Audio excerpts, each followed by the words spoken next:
আলুটা ভাজা হয়ে গেছে, আর সেই তেলে সেই মানে আঁচে আর কি পটলটাও কিন্তু ভাজা হয়ে গেল। আলু ভাজাটা তুলে, অনেকদিন ডিমটা খাওয়া হয়নি, তো আজকে আমি ডিম রান্না করব, ডিম আলুর ঝোল, আর রান্না করব আলু ভাজা। তো আমি কিন্তু এই পাশে এই যে কড়াইতে ডিম আর আলুটা সেদ্ধ বসিয়ে দিয়েছি, ডিম আলুটা সেদ্ধ হয়ে গেছে প্রায়। আর এদিকে কিন্তু পটল দিয়ে যেহেতু রান্না করব, পটলটা ভাজা করে নিচ্ছি, আর এর জন্য যে আলু ভাজা করব সেই আলুটাও কিন্তু দিয়ে দিয়েছি। তাহলে একসাথে পটল আর আলুটা ভাজা হয়ে যাবে, আলুটা ভাজা থাকবে আর এই পটলটা ডিমের মধ্যে দিয়ে দেবো। আর এইভাবে একটু মানে তাড়াতাড়িও হবে আর গ্যাসটাও বেঁচে যাবে, আলাদা করে আর পটলটা ভাজার প্রয়োজন হবে না। তো তোমরাও কারা কারা এইভাবে রান্না করো কমেন্ট করে জানিও। আর এই যে রান্নার মাঝখানে এই যে দুষ্টুমি, এত বড় মেয়ে তাও এখনও এরকম দুষ্টুমি করে। তো কার কার মেয়েরা এমন দুষ্টুমি করে কমেন্ট করে জানিও।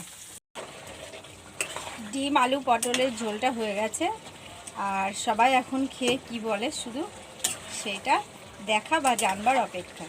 চলো তোমাদেরকে একবার দেখাই ডিম আলুর ঝোলটা ফাইনাল মানে লুকটা কেমন হলো।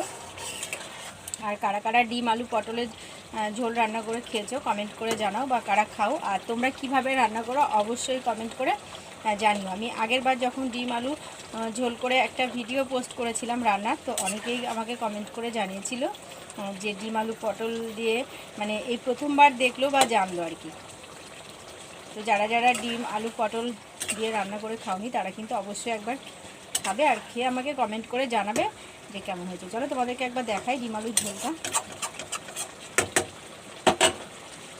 রাখবো, মশলাটা একদম কম দিয়েছি কারণ যা গরম পড়ছে, গরমে বেশি মশলা খাওয়া যাবে না, তো তার জন্য হয়তো একটু হালকা ঝোল হবে। এবার মেয়েকে ডাকবো খেতে, ভাত বাড়বো। খেতে বসে গেলাম, একটু লেবু কাঁচা পেঁয়াজও নিয়ে নিয়েছি, আর মেয়েকে ওদিকে দিয়ে দিয়েছি খেতে। ডিমের ঝোলটা খেয়ে মেয়ে কি বলে দেখা যাক। তো চলো আগে আলু ভাজাটা খেয়ে নেওয়া যাক।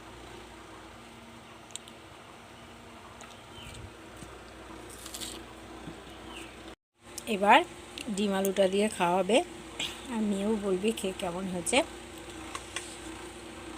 দেখে মনে হচ্ছে খুব সুন্দর হয়েছে, আমি যদিও খেয়ে দেখিনি।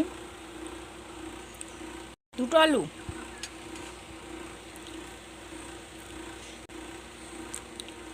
এবার মেয়ের পাতে চলে গেল একটা ডিম।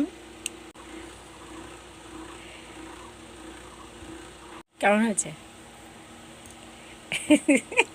মুখে বল, মুখে বলবে না।